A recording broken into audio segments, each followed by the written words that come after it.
yeye anakuja kutuletea taarifa ya Darul Maarif kanisani.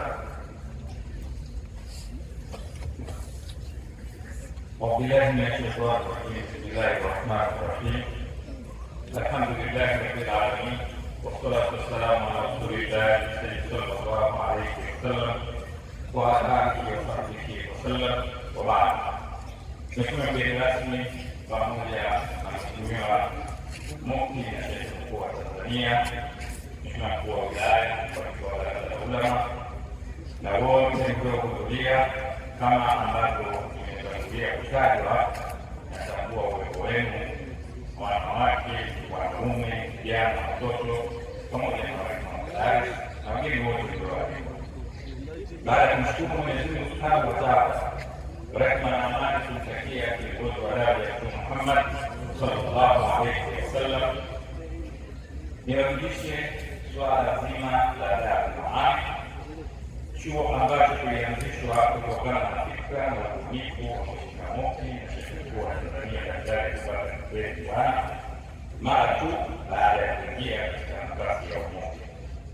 Ikumbukwe kuwa Mheshimiwa Mufti amekuwa mbunifu wa mambo mengi na amekuwa akiyatekeleza kwa vitendo, hatua kwa hatua.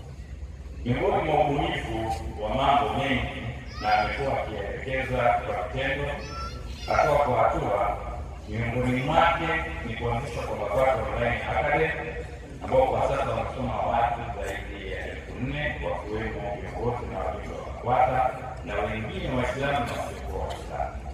Lakini pia amewekeza ujenzi wa zahanati, vyuo vya afya, majengo ya kujenga uchumi kama vile BAKWATA Complex, hospitali, kuanzisha ofisi ya Mufti makao makuu Dodoma, na uanzishwaji wa chuo hiki ni katika ubunifu wake aliofanya kwa vitendo. Historia ya Darul Maarif ilifunguliwa rasmi na Mheshimiwa Ali Hassan Mwinyi, Rais mstaafu wa Jamhuri ya Muungano wa Tanzania wa awamu ya pili, mara tu baada ya swala ya Eid al-Adha ya mwezi Dhulhijja mwaka 1437 Hijiria, iliyoswaliwa kitaifa BAKWATA makao makuu Dar es Salaam sawa na mwezi wa 9 mwaka 2016.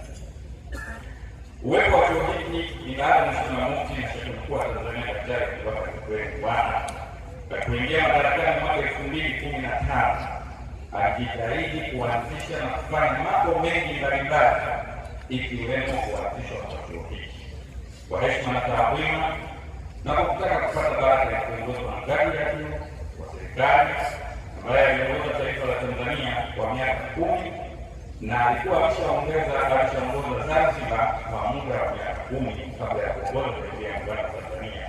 Ndipo kwa heshima Rais mstaafu Sheikh Ali Hassan Mwinyi alikubali kuja kufungua chuo hiki. Lakini pia ikumbukwe kuwa Mufti Daktari Abubacar Zuberi alikuwa na maono mengi sana juu ya namna ipi nzuri ya kupiga hatua katika Uislamu na kijamii kwa ujumla. Alifikiria kubuni vitu vingi vya kielimu, uchumi, uhusiano wa kitaifa na kimataifa, uhusiano kati ya serikali na BAKWATA, uhusiano kati ya BAKWATA na taasisi zingine za kidini na zisizo za kidini, kuboresha hali ya wafanyakazi wa baraza, kuinua kipato cha walimu wa madrasa, kuboresha utendaji wa viongozi na wajumbe wa baraza na mengine mengi ambayo siwezi kuyataja hapa.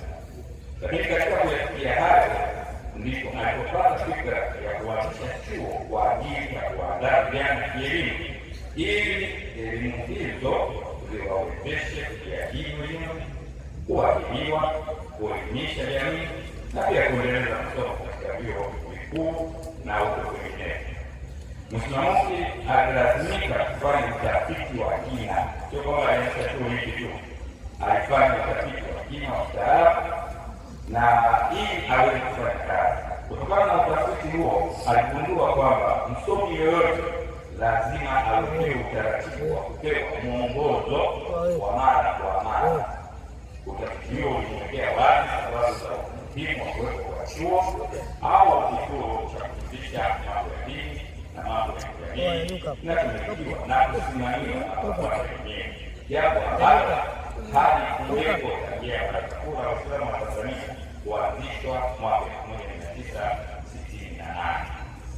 1968. Madhumuni ya kuanzishwa kwa uchache ni haya yafuatayo. Kwanza, kuandaa wasomi vijana katika kupata elimu ya dini na elimu ya mazingira ili kuwasaidia wenyewe katika maisha yao na jamii kwa ujumla. Pili, kuandaa wasomi kwa ajili ya kujiunga na masomo katika hatua zingine za juu ndani ya Tanzania. Tatu, kuandaa kwa kuwapa elimu, uongozi, utawala bora na tehama maimamu wa misikiti na walimu wa madrasa katika jamii zetu za Waislamu.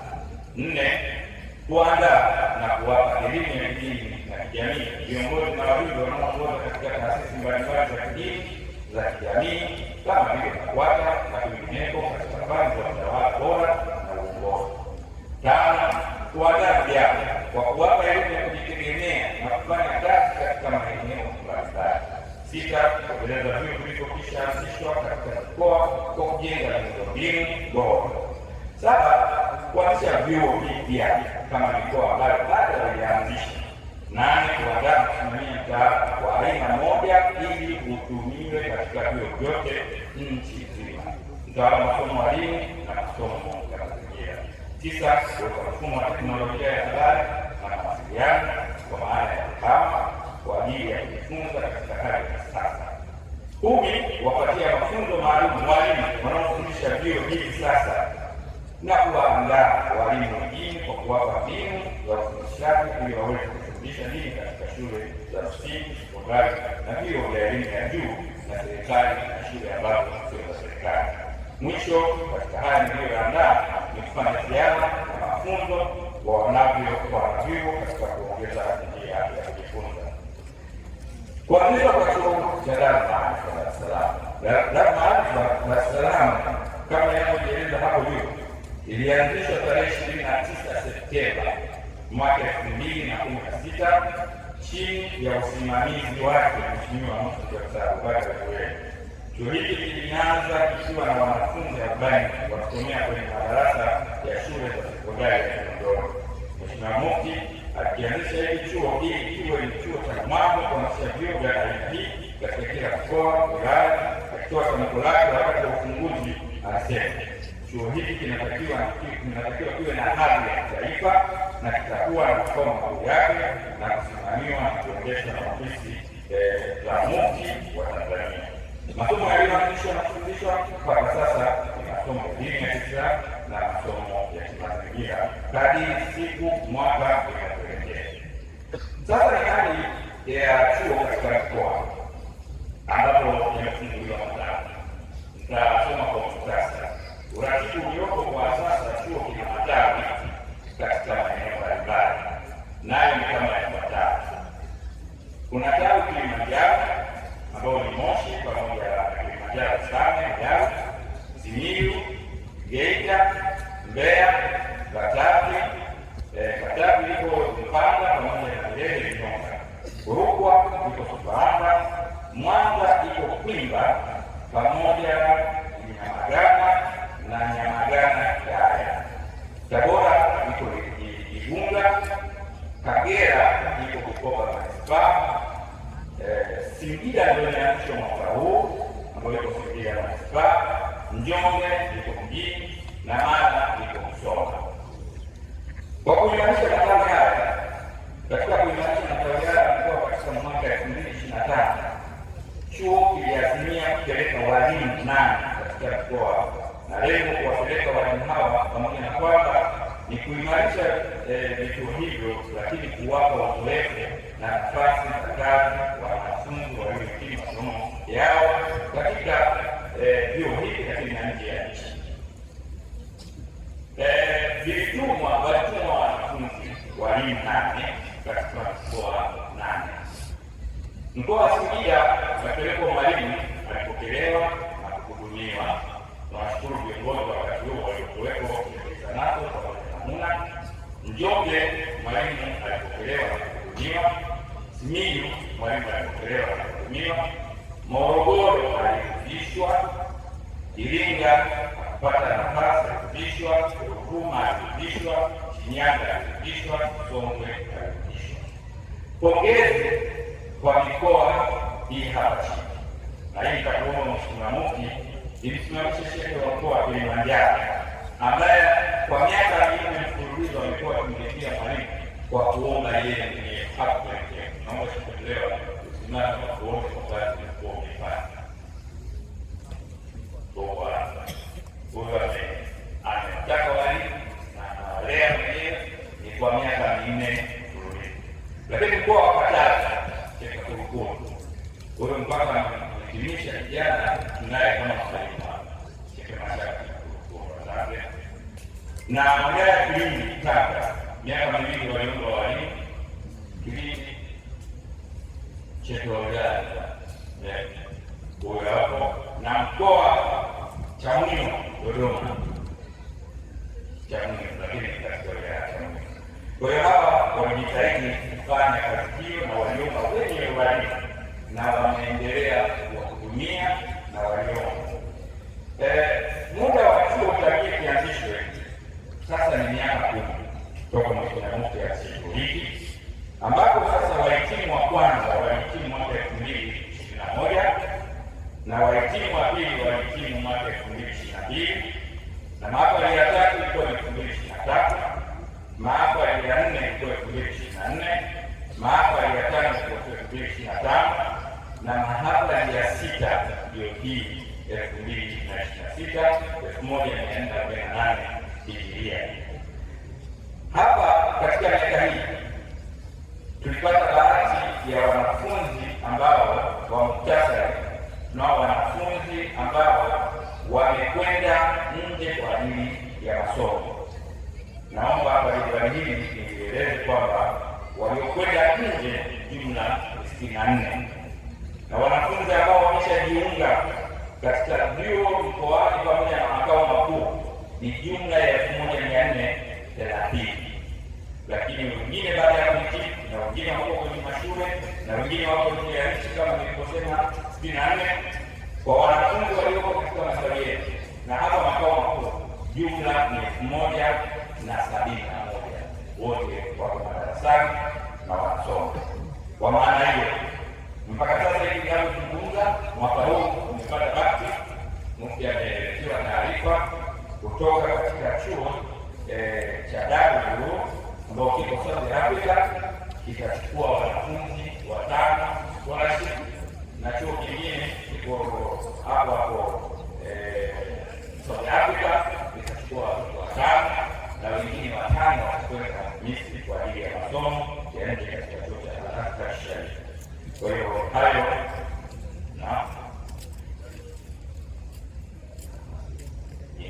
na wengine watakwenda Yemen ambao watakuja kuwaelezea kuwa wametoa nafasi toka juzi kwa kuwaeleza kuhusiana na kikumbusho. Nadhani itakuja kuletwa katika eneo hili. Mahitaji ni muhimu kwa sasa, tunahitaji kuwa na majengo kwa wale ambao mliokuwa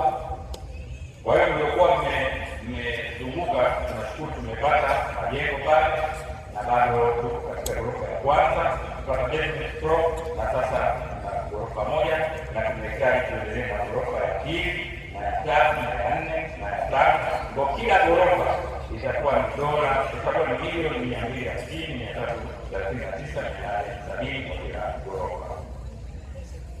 Mipango ya baadaye, tunafikiri kwamba chuo hili kiweze kujiendesha lazima kiwe na maslahi yake. Kwanza tutakuwa na mradi wa sekta ambao utafanya kazi katika mashamba mbalimbali ambao wako katika maeneo mbalimbali huko sehemu za Tanga, sehemu za Rukwa, sehemu za Mbeya. Lakini pia kukodi mashamba ambao tutayamiliki, halafu tutakuwa na mashine za kukoboa msaada. Halafu kama mtu atajitolea kuja kutoa ufadhili, tunamkaribisha kitu kwa mashindano. Kwa kumalizia, tunakuja kwenye matarajio ya mwaka huu wa 2026 kwenda 2027 ambao ni 1448 Hijiria na kwenda 1449 Hijiria. Kwanza ni kufanya ziara mikoa yote Tanzania bara kukagua vituo hivyo vya dawa. Kwa kuwa mashehe wote mko hapa, tunaomba mpokee ziara hiyo na muweze kusimamia kikamilifu ya kuongozwa na mdiri wa chuo pamoja na watu wengine wawili. Pili ni kuanzisha vituo vya dawa maalum katika mikoa ambapo bado havijaanzishwa na kujiandaa. Tatu, kuanzisha miradi ya kusaidia chuo kujiendesha badala ya kutegemea misaada isiyoaminika. Lakini nne, kuanzisha vituo vinne vya kuhifadhisha Qur'an tukufu katika maeneo tofauti Tanzania bara. Hili linatokana na kwamba tayari kuna wanafunzi waliohitimu Afrika Kusini ambao wanafanya kuhifadhisha Qur'an wako wanne. Kwa hiyo kwa sababu hiyo lazima tupatie kituo cha ajili ya kuhifadhisha Qur'an. Tatu, kuzindua bodi ya chuo iliyoundwa na Mheshimiwa Mufti na Sheikh Mkuu wa Tanzania Daktari Sabata Kikwete. Na sita, kuongeza nafasi za wanafunzi wanaokwenda nje kusoma kutoka idadi iliyoko kufikia idadi ya wanafunzi 170. Juhudi hizo anafanya Mufti kupitia Moroko, na sasa yuko na Sharifa hapa akijadiliwa yeye tutapokelewa watu wangapi ile idadi mwaka huu 170. Saba, kuanzisha lugha ya Kiingereza, Kifaransa, Kichina na Kiarabu kama masomo maalum. Nane, kuanzisha masomo ya sekondari kuanzia ngazi ya qualified test mpaka kuhitimu sekondari, yaani sekondari ya msingi na sekondari ya ngazi ya core level na advanced ordinary level na advanced secondary education level. Tisa, kuendelea kujenga majengo ya chuo hiki hapa makao makuu na kujenga majengo mengine ya chuo huko mikoani. 10, ya mwisho, kusajili chuo katika hatua za serikali na hatua za kimataifa katika kipindi cha miaka 5 ijayo. Hitimisho, tunapenda kutoa shukrani zetu za dhati kwa kila mtu ambaye kwa aina moja au nyingine amekuwa akisaidia kwa aina yoyote ile bila kujali aina ya namna gani. Lakini pia nitoe shukrani kwa wote walioshiriki kwa namna moja au nyingine katika kufanikisha sherehe ya mwaka wa 6 ya dawa mahali. Mwenyezi Mungu awalipe kila la heri. Pia nashukuru wote waliohudhuria kwa siku zote tatu za taarifa malipo makubwa inshallah. Shukrani za kipekee ziwaendee wale wote waliosaidia kwa namna yoyote ile katika kufanikisha hii. Tumia fursa hii kuwashukuru kamati zote zilizoshiriki katika kufanikisha jambo hili, wakiwemo UWAKITA na Vikiba, ofisi ya katibu mkuu, ofisi za vijana, watu binafsi. Lakini pia ni washukuru wenyeji wetu Kinondoni pia kwa Sheikh Mohamed Mhenga waliosaidia pamoja na Vikiba vijana ambao walisaidia kwa hali zote na mkoa kwa ujumla. Nimshukuru kaimu sheikh wa mkoa pamoja na timu yake wakati huo waliofanya kabasi za madhara. Mwenyezi Mungu akujaze kila kheri. Wakati uliofanya ya kuhimiza na kusimamia, timu yote iko hapa na sasa tunakwenda kushuka na kupongeza kazi za chuo. Lakini pia ni washukuru vyuo waliohudhuria pamoja na walimu wao, wageni wote waliohudhuria kwa ajili ya kufanikisha shughuli hii. Hakuna kuwalipa zaidi ya kwamba tutaondoka na dua. Mwenyezi Mungu atujalie kila kheri. Kwa hiyo tu ni wafahamisha kwamba Mufti shughuli hii amekifanya kama kitu chake, amekuwa akifanya hali zote na namna yote ile kuhakikisha vijana wanasoma. Kama tunavyoeleza mpaka sasa tunao wanafunzi zaidi ya 1000 ambao wanakaa nchi nzima ikiwemo makao makuu. Lakini niwashukuru sana mudiri Sheikh Juma Zuberi Shukuru kwa maandalizi mazuri na ushirikiano ambao tunatoa kwa wanafunzi wa makao makuu pamoja na wasaidizi wako, jinsi mlivyoandaa masomo ya amani. Sema kweli kwa hali hii Mwenyezi Mungu awajaze kila la heri, na namshukuru Mwenyezi Mungu Subhanahu wa Ta'ala kwa kupata nafasi hii. Mwenyezi Mungu awajaze kila la heri. Tunamshukuru Mheshimiwa Mufti kwa kutupa nafasi ya kupata thawabu, kwa sababu bila wewe hili jambo lisingeweza kufanyika, kwa sababu sisi ndio live najua hicho kitu. Unaona hatukuwepo na sisi ndani ya baraza la kamati hatukuwepo, imekuwepo wakati wako. Kwa hiyo tunataka shukrani mwisho mgeni rasmi pamoja na mwenyeji wako na mbaki hapa. Wassalamu alaikum warahmatullahi wabarakatuh.